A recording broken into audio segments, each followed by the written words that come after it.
আমরা ছাদ বাগানের মধ্যে অনেকেই বাগানবিলাস গাছ করতে খুব ভালোবাসি। এই বাগানবিলাস বা বোগেনভিলিয়া গাছের কিন্তু ফুল আসার সময়টা কিন্তু এই সময় গাছে দুটো খাবার দিলে গাছ ভর্তি তোমরা ফুল পেতে পারো আমার এই গাছটির মতো। আমার বাগানে এই গাছটার পাশাপাশি আরেকটিও ছোট গাছ রয়েছে, কিন্তু এই গাছটি আলাদাই নজর কাট নেই। বাগানে যেই আসে প্রত্যেকেই জিজ্ঞেস করে ভাই গাছটা কি করে বানিয়েছে। এছাড়াও আপনারা অনেকেই বলেছেন কমেন্টে গাছটি দুর্দান্ত হয়েছে এবং গাছটি করার প্রসেসটাও জানতে চেয়েছিলেন অনেকে। তো বন্ধুরা, আজকের ভিডিওতে আমরা বাগান আলো করে রাখার জন্য বোগেনভিলিয়া ফুলের গাছের কি যত্ন নেব, গাছে কি খাবার দেব এবং এই সময় দাঁড়িয়ে গাছে কি পরিচর্যা করলে গাছ ভর্তি এরকম ফুল তোমরাও পাবে, সেইটা নিয়েই বিস্তারিতভাবে আলোচনা করব। নমস্কার জানাই সকল দর্শক বন্ধুকে, আমি অনিশ, তোমাদের প্রত্যেককে স্বাগত জানাচ্ছি গার্ডিয়ান বাংলা ইউটিউব চ্যানেলে। আশা রাখছি তোমাদেরও আজকের ভিডিওটি ভালো লাগবে। সকল নতুন দর্শক বন্ধুদের অনুরোধ রাখছি ভিডিওটি একটু মন দিয়ে দেখতে থাকুন, প্রত্যেকেই নিশ্চয়ই ভালো লাগবে সকলেরই। এবং ভালো লাগলে ভিডিওটিকে অবশ্যই একটি লাইক করবেন এবং পারলে একটি শেয়ার করে দেবেন। এই যে বন্ধুরা গাছটি দেখছো, গাছটির বয়স কিন্তু এখন 2 বছরে এসে দাঁড়িয়েছে। যারা শুরুর দিক থেকে আমাদের পরিবারের সঙ্গে যুক্ত অনেকেই গাছটির সঙ্গে পরিচিত, কারণ আমি গত 2 বছর ধরে এই গাছটার ওপর 9 করে 8-9টার ওপর ভিডিও দিয়েছি এবং অনেকেই এই গাছটিকে ছোট থেকে বেড়ে ওঠাটা পুরোটা দেখেছো। এখন এই গাছটায় এত পরিমাণে ফুল আসছে, সত্যি বাগানটা যেন একদম আলো করে আছে। বোগেনভিলিয়া গাছ যদি 10-12টা বাগানে রাখতে পারো, বাগানে অন্য কোনো গাছ রাখার প্রয়োজন পড়বে না। আর বোগেনভিলিয়া গাছ খুবই লো মেনটেনেন্স গাছ, তোমরা 2-1 করে সপ্তাহে বা মাসে 2-3 খাবার দিলে চলে যায়। ফুল আসার টাইমটা একটু স্পেশাল যত্ন নিতে হয়। এই যে দেখছো মাটিটা পুরো ঝুরঝুরে মাটি। বোগেনভিলিয়া ফুল গাছ করতে গেলে মূলত আমাদের যেটা প্রথম বিষয়টা মাথায় রাখতে হবে, মাটি হবে একদম ঝুরঝুরে ওয়েল ড্রেন বেলে দোআঁশ মাটি। আমি মাটি আর কম্পোস্ট 50-50 নিয়ে বোগেনভিলিয়া গাছটি রিপোর্টিং করেছিলাম।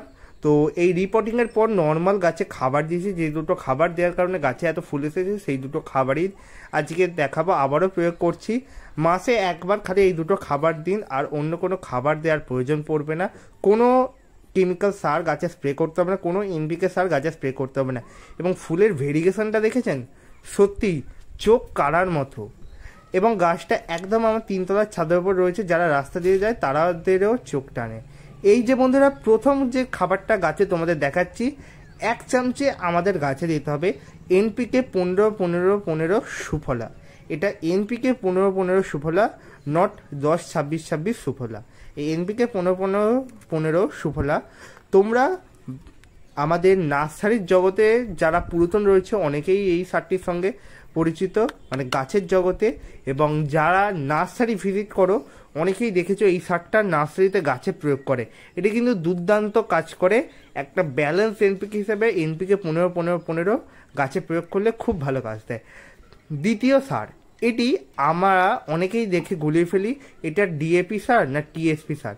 এটা কিন্তু এটার মধ্যে কোনোটাই নয়, এটা হচ্ছে এক ধরনের মাইক্রোনিউট্রিয়েন্ট সার। এই মাইক্রোনিউট্রিয়েন্ট সার আমাদের গাছের বাড়তি সমস্ত খাবার জোগাড় দিতে সাহায্য করে। এইটার মধ্যে রয়েছে manganese, boron, chelated iron, copper, zinc, এছাড়াও বিভিন্ন ধরনের মাইক্রো অনুখাদ্য, যেটা আমরা মাইক্রোনিউট্রিয়েন্ট গাছে স্প্রে করি, সেই বেশিরভাগ মাইক্রোনিউট্রিয়েন্টই এইটির মধ্যে রয়েছে। এবং এটি যেহেতু মাটিতে প্রয়োগ করা যায় তাই গাছ খুবই দ্রুততার সাথে গ্রহণ করতে পারে। 20 থেকে 25টা টানা এই মাইক্রোনিউট্রিয়েন্ট দিতে পারে। মাইক্রোনিউট্রিয়েন্টটা মাটির সঙ্গে মিশে যেতে অনেকটা সময় নেয়, মিনিমাম 1 সপ্তাহ পরও দেখবে কিছু পরিমাণ দানা মাটির ওপরে রয়েছে। তো ওভারঅল গাছটা তোমরা দেখছো, এই দুটো খাবারই আমি 1 সপ্তাহ আগে 1বার দিয়েছিলাম, এই আজকে আবার দিচ্ছি, এবং গত 1 মাস আগে আরেকবার দিয়েছিলাম ফুল আসার শুরুর মুহূর্তে। এবং গত 10 দিন ধরে গাছটিতে এরকম পরিমাণ ফুল ফুটে রয়েছে। এবং খাবার দেওয়ার পর বন্ধুরা কিন্তু জল ভরপুর পরিমাণে দিয়ে দেবে, যেমনটা আমি ঠিক দিলাম।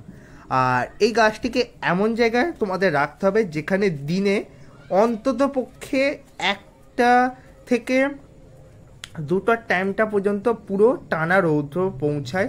এমন জায়গায় রাখবে যাতে সারাদিন রৌদ্রের মধ্যে থাকে। সারাদিন রৌদ্রের মধ্যে বা রৌদ্রের মধ্যে রাখলে গাছে প্রচুর ফুল ফুটবে।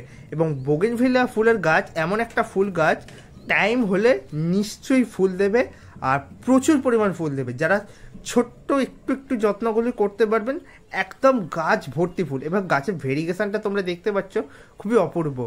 সাদা, কোথাও সবুজ, কোথাও একটু ফিকে সবুজ সাদা, কোথাও গোলাপি, কোথাও হালকা গোলাপি সাদা, কোথাও গোলাপি সাদা সবুজের মিক্সচার, কোথাও বা সাদা সবুজ, এরকম গোটা গাছটা জুড়েই অপূর্ব ভেরিগেশন। তোমরা যারা সময়ের অভাবে বাগান বিলাস গাছ করতে ভয় পাও, তারা শুধুমাত্র এই দুটো খাবারের জোরেতেই গাছে প্রচুর পরিমাণে ফুল ফোটাতে পারবে। এবং গাছটির গোড়াটি দেখছো, শিকড়টা এরকম উঠে উঠে আসছে। এই গাছটাকে আমার মূলত বনসাই বানানো, মানে একটু ছোট করে রেখে ঝোপালো করার চিন্তায় রয়েছি, তাই গাছটিকে এরকমভাবে বানাচ্ছি। এবং বোগেনভিলিয়া গাছ সত্যিই খুব সুন্দর দেখতে লাগে। যারা এখনো পর্যন্ত বোগেনভিলিয়া গাছ কিনে বসাওনি, তারা অবশ্যই একটি করে দেখো। এখন বাজারে বিভিন্ন ধরনের নামি নামি ভ্যারাইটি বেরিয়েছে, কিন্তু সেই নামি দামি ভ্যারাইটি পিছনে না ছুটে আমাদের নর্মালি পুরাতন যে সমস্ত ভ্যারাইটি রয়েছে, আদারনা রয়েছে, অর্জুনা রয়েছে এবং পুরাতন বেশ কিছু ভ্যারাইটিগুলো রয়েছে, এইগুলো করো। এগুলো করলেও তোমরা প্রচুর পরিমাণ ফুল দেখতে পাবে। আর গাছ ভর্তি ফুল পেতে গেলে আমাদের প্রত্যেক 15 দিনের ব্যবধানে একবার করে এই দুটো খাবার দিয়ে দিতে হবে। এনপিকে 15-15-15 1 চামচ করে, এবং এই মাইক্রোনিউট্রিয়েন্ট খাবার আমরা 20 থেকে 25টা দানা 15 দিনের ব্যবধানে একবার করে গাছের জাস্ট প্রয়োগ করে দেবো। তাহলে গাছ ভর্তি এরকম ফুল ফুটে যাবে। তোমরা কারা বোগেনভিলিয়া ফুলের গাছ করছো বা করেছিলে, ভবিষ্যতে করার চিন্তায় রয়েছে, তারা অবশ্যই কমেন্টে জানিও। এবং বন্ধুরা, এই খাবারটা অবশ্যই একবার হলেও প্রয়োগ করে দেখো। সমস্ত নার্সারিতে এবং সারের দোকানে তোমরা এই খাবারটি পেয়ে যাবে। যদি না পাও আমাকে বলো, আমি অনলাইন লিঙ্ক, পারচেস লিঙ্ক দিয়ে দেবো। এছাড়াও ডেসক্রিপশনের লিঙ্কটি দেওয়া থাকবে। আর এটা তোমরা যে কোনো অনলাইন শপিং প্ল্যাটফর্মে তোমরা খুব সহজে পেয়ে যাবে। আর বোগেনভিলিয়া ফুলের গাছ মূলত একটু বড় জায়গা চাই। যেমন তোমরা এখানে যেটা দেখছো 12 ইঞ্চি প্লাস্টিকের পটের মধ্যে গাছটি লাগানো রয়েছে। আর বোগেনভিলিয়া ফুলের গাছ কিনে আনার পর চারা অবশ্যই ছোট জায়গা থেকে বড় জায়গায় শিফট করার পদ্ধতিতে তোমরা করবে, তাহলে গাছটি খুবই দুর্দান্তভাবে বেড়ে উঠবে। বোগেনভিলিয়া ফুলের গাছে খুব একটা বেশি কীটনাশক বা ফাঙ্গিসাইডের প্রয়োজন হয় না, কিন্তু যদি প্রচণ্ড কুয়াশা থাকে বা প্রচণ্ড স্যাঁতস্যাঁতে ওয়েদার হয়, গোড়া থেকে যে মানে মূল কাণ্ডটা থাকে সেখানটা একটু ফাঙ্গিসাইড তোমরা পেস্ট করে লাগিয়ে দিতে পারো। এবং মাসে একবার বা 2 থেকে 3 মাস ছাড়া একবার থেকে দুবার ফাঙ্গিসাইড মিশ্রিত জল তোমরা গাছের শিকড়ে দিতে পারো, মানে মাটিতে দিতে পারো। এক্ষেত্রে খুব ভালো কাজ দেবে। এবং যারা গাছ ভর্তি খুব তাড়াতাড়ি বোগেনভিলিয়া ফুল চাইছো, তারা একটা কাজ করতে পারো, যেটা হচ্ছে বাগান বিলাস বা বোগেনভিলিয়া ফুলের গাছে জলটা পরিমিত হারে দেওয়া। ফুলটি আনার জন্য আমাদের গাছের মাটিটিকে একদমই ড্রাই করতে হবে। ড্রাই করলে খুব তাড়াতাড়ি গাছে ফুল চলে আসে। এটি আমি আমার 2 বছরের অভিজ্ঞতা থেকেই তোমাদের কাছে শেয়ার করছি। এবং যদি তোমার কাছে ফুল চলে আসে, সেই সময় দাঁড়িয়ে গাছে ভরপুর পরিমাণ জল দিতে হবে। একদম টবের ওপর পর্যন্ত ভর্তি করে জল দিতে হবে, যাতে ফুলগুলো অনেকদিন টিকে থাকে। এই জলটাই সেখানে কাজ করবে, মূল ভূমিকায় রাখবে। এবং এছাড়া আর অন্য কোনো খাবার দেওয়ার প্রয়োজন পড়বে না। এই ছোট্ট ছোট্ট 3-4টে পরিচর্যা করো, মাটিটা ঠিক করে বানাও, গাছের জল দাও ঠিক করে, গাছে ঠিকঠাক খাবার দাও, একটু আধটু কীটনাশক দাও, যেমন নিম তেল, কাকা, এইগুলো প্রয়োগ করতে পারো। মাইক্রোনিউট্রিয়েন্ট হিসেবে সুপার সোনাটা দিতে পারো, মিরাকুলার গ্রেন দিতে পারো, বুস্টার 2 দিতে পারো। এই কয়েকটা জিনিস গাছে প্রয়োগ করো, খুব ভালো গাছ হবে। তো বন্ধুরা, এই ছিল আজকের ভিডিওটি যদি ভালো লাগে অবশ্যই লাইক করে দিও, এবং পারলে চ্যানেলটিকে সাবস্ক্রাইব করে নিও। এবং